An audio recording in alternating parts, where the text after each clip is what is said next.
நாட்டின் ஒப்பற்ற தலைவர் மட்டுமல்ல, உலகத்தின் ஒப்பற்ற தலைவர். உலக நாடுகள் என்ன செய்ய வேண்டும் என்று நமது தலைவனை கேட்டு செய்கிற ஒரு மாபெரும் தலைவரை நாம் பெற்றிருக்கிறோம். மீண்டும் அவர் பிரதமராக பதவி ஏற்பதற்கு முன்பு தமிழக தாய்மார்களின் வாழ்த்துக்களை பெற வந்திருக்கிற நமது மாண்புமிகு மரியாதைக்குரிய போற்றுதலுக்குரிய ஐயா பாரத பிரதமர் மீண்டும் 3வது முறையாக பதவி இருக்கிற ஐயா பாரத பிரதமர் அவர்களை அன்போடு அழைக்கிறோம்.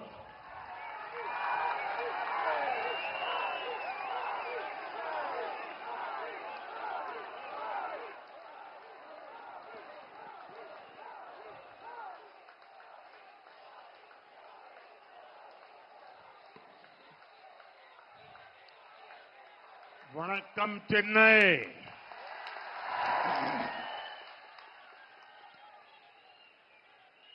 Every time I come to Chennai, I feel energized by the people. It is great to be here in this city which is full of life. Chennai is also a great hub of talent, trade and tradition.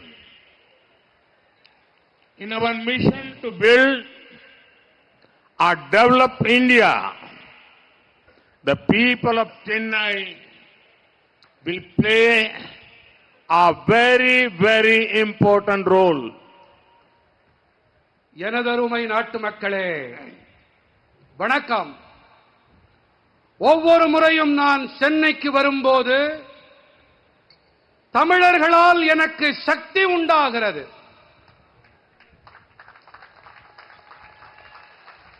உயிர்ப்பும் துடிப்பும் நிரம்பி இருக்கும் இந்த நகரத்திற்கு வருவது மிக அருமையாக இருக்கிறது.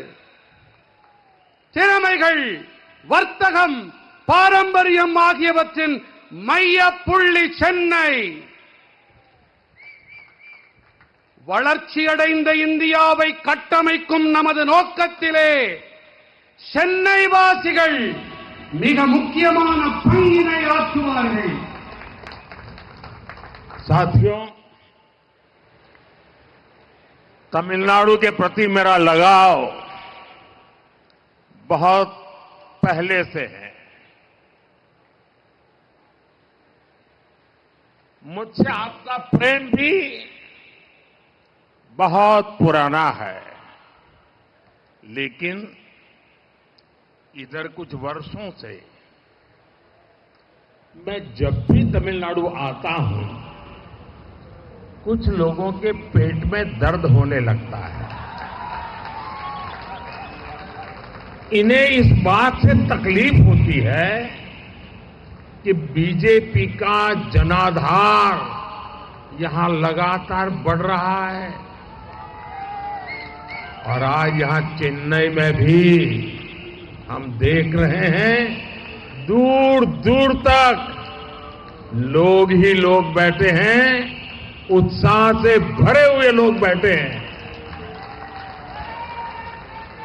நண்பர்களே, எனக்கும் தமிழ்நாட்டிற்கும் இடையேயான உறவு மிக பழமையானது. நீங்கள் என் மீது பொழியும் இந்த அன்பும் கூட மிகவும் பழமையானது.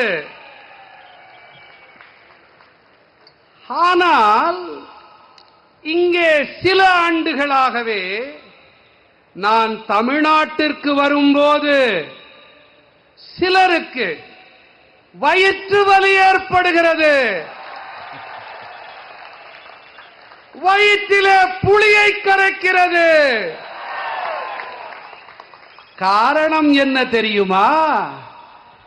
காரணம் பாஜகவுக்கு மக்கள் ஆதரவு தொடர்ந்து வலுவடைந்து வருகிறது என்பதுதான்.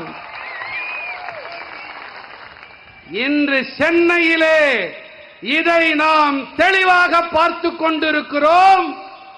நெடுந்தொலைவுக்கு மக்கள் வெள்ளம் திரண்டிருப்பதை பார்த்துக் கொண்டிருக்கிறோம். साथियों, मोदी ने विकसित भारत के साथ साथ विकसित तमिलनाडु का संकल्प लिया हुआ है.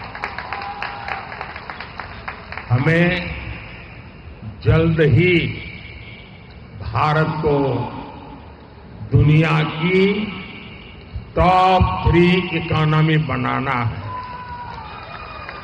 इसमें तमिलनाडु की, चेन्नई की भी बड़ी भूमिका है.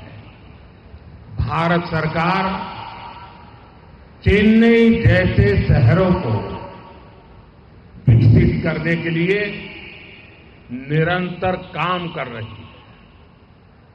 हमारी सरकार द्वारा चेन्नई में हजारों करोड़ रुपए के अर्बन इंफ्रास्ट्रक्चर प्रोजेक्ट पर काम किया जा रहा है. स्मार्ट सिटी मिशन हो, पीने के पानी और सीवेज मैनेजमेंट के लिए अमृत स्कीम हो, चेन्नई मेट्रो और चेन्नई एयरपोर्ट प्रोजेक्ट हो, हमने ऐसे कई प्रोजेक्ट्स को आगे बढ़ाया है जिससे यहां ईज ऑफ लिविंग बढ़े. चेन्नई पोर्ट से मदुरवायल के बीच कॉरिडोर बनाने के लिए भी हजारों करोड़ रुपए खर्च किए जा रहे हैं. நண்பர்களே, மோடி வளர்ச்சியடைந்த பாரதத்தோடு கூடவே வளர்ச்சியடைந்த தமிழ்நாட்டிற்கான உறுதிப்பாட்டையும் மேற்கொண்டிருக்கிறேன். நாம் மிக விரைவாக பாரதத்தை உலகின் 3 தலை சிறந்த பொருளாதாரங்களில் ஒன்றாக ஆக்க வேண்டும். இதிலே தமிழ்நாட்டின் சென்னையின் பங்களிப்பு மிகப் பெரியது. பாரத அரசு சென்னை போன்ற நகரங்களின் வளர்ச்சிக்காக தொடர்ந்து பணியாற்றி வருகிறது. நமது அரசாங்கம் வாயிலாக சென்னையில் ஆயிரக்கணக்கான கோடி ரூபாய் மதிப்பிலான நகர்ப்புற கட்டமைப்பு திட்டங்கள் தொடர்பான பணிகள் நிறைவேற்றப்பட்டு வருகின்றன. அது ஸ்மார்ட் நகரங்களாகட்டும், குடிநீர் மற்றும் கழிவுநீர் மேலாண்மைக்கான அம்ருத் திட்டமாகட்டும், சென்னை மெட்ரோ மற்றும் சென்னை விமான நிலைய திட்டங்களாகட்டும், சென்னை வாசிகளின் வாழ்க்கை மேம்பாடு அடைய வேண்டும் என்பதற்காக நாம் வாழ்க்கை வாழ்வதில் சுலபத்தன்மை வேண்டும் என்பதன் பொருட்டு பல திட்டங்களை முன்னெடுத்துச் சென்றிருக்கிறோம். சென்னை துறைமுகத்திற்கும் மதுரவாயிலுக்கும் இடையேயான காரிடார் இடைவெளியை ஏற்படுத்தவும் கூட ஆயிரக்கணக்கான கோடி ரூபாய் செலவு செய்யப்பட்டு வருகின்றது.